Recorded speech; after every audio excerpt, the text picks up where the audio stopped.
Tania Granic is one of the spokespersons for Campaign Life Coalition at the fore of the pro-life movement. Tania, another stellar crowd, another huge crowd.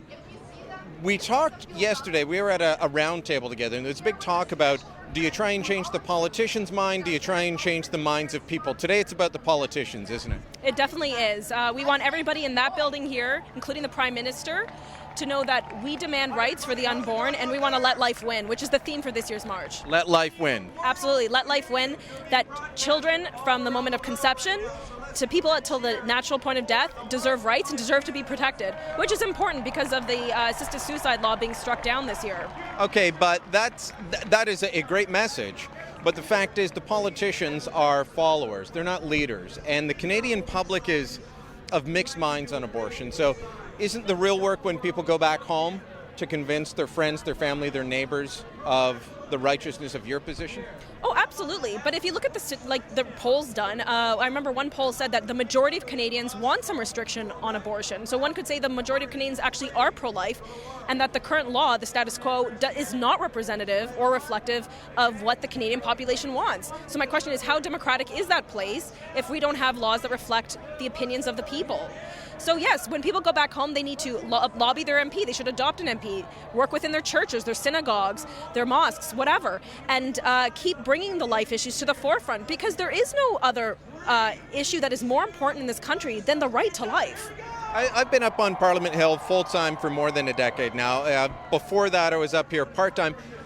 This is the biggest political march on the Hill every year. I can think of one. Do you remember the Tamil protest that in Toronto it shut down the Gardiner? Yes, I do. Here it shut down Parliament Hill for a week or two. That's the only thing in my entire time here that I've seen rival the March for Life. And yet it is essentially an orphan movement. There's no political home for it. There isn't. However, we don't need a political home. We're here, it doesn't matter what party you represent. If you're pro-life, we will help support you if you're a politician.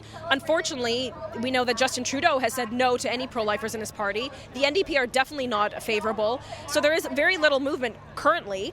But we hope Justin Trudeau will change his mind. He's a Catholic after all. He ought to be pro-life. I was with him yesterday in that building. He was giving a news conference and said he will support women's rights. And to him, women's rights means abortion. Well, Justin Trudeau supports false women's rights. In fact, he does the opposite. He wants to see women humiliated, because that's what abortion is. It's a humiliating act that robs women of their respect, in addition to, of course, most importantly, killing a human being. So unfortunately, Mr. Trudeau, you're completely off on this one. There is that perspective, though, that if you're a woman, you should be in favor of abortion. Why aren't you?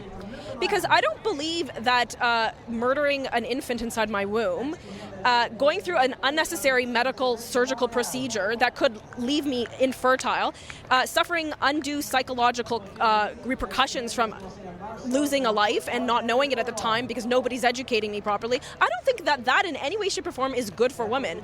I'm not for forced trauma. I'm not for forced psychological trauma, hence why I'm not for abortion. All right, Tania Granic, thanks so much. Thank you, Brian.